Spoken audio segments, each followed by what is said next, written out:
If you're watching this, congrats, you're alive.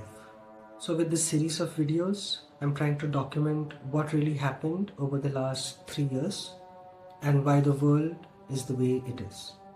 So firstly, my name is Thomas. I live in Kerala. This is a place in South India. I think I'll show you the house today in this video.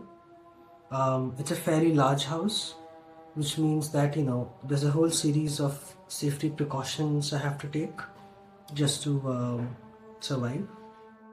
Anyway, let's start.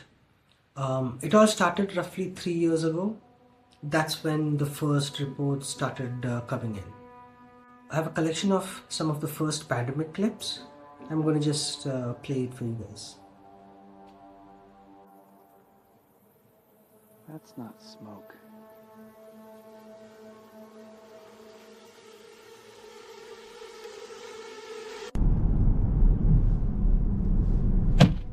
Mitä vaattua?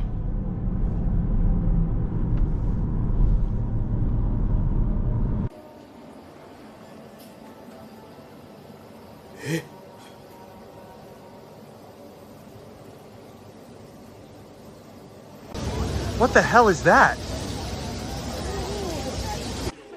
Don't touch it. Why is it so large? When the first reports started coming in, and when the first video clips were coming out on social media, and people had just started talking about what was happening. The response of the people in power, governments, the tech guys, it was to completely just hide everything, and the impact of that has been deadly. Now this is being called the insect pandemic. Pandemic is probably not the right word that should be used, because it's not a conventional disease that's impacting people. This thing is much worse.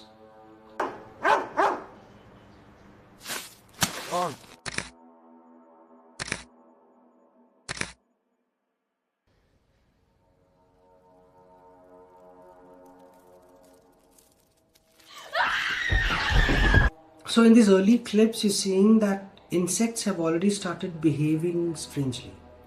Well, I can't say behaving strangely. Basically, the size is increasing. So what was happening is that the insects were getting bigger. And even now, after 3 years, we still don't know why this is happening.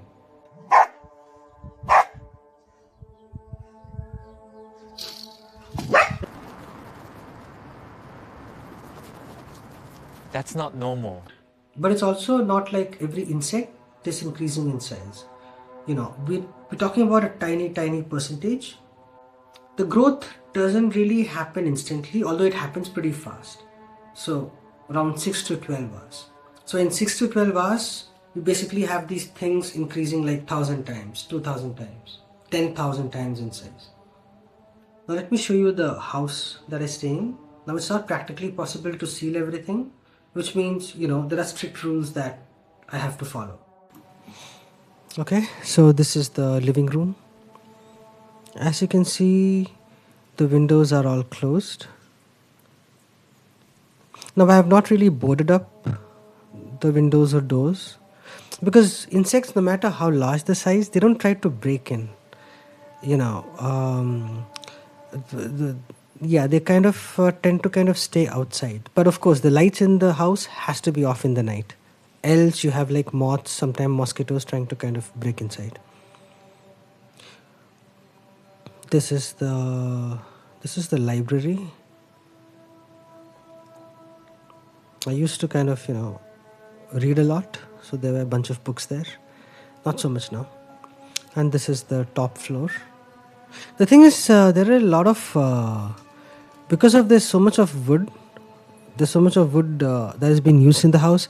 One of the things that I have to keep a watch on is there should be no termites or anything there, because if they supersize inside the house, it's a big problem.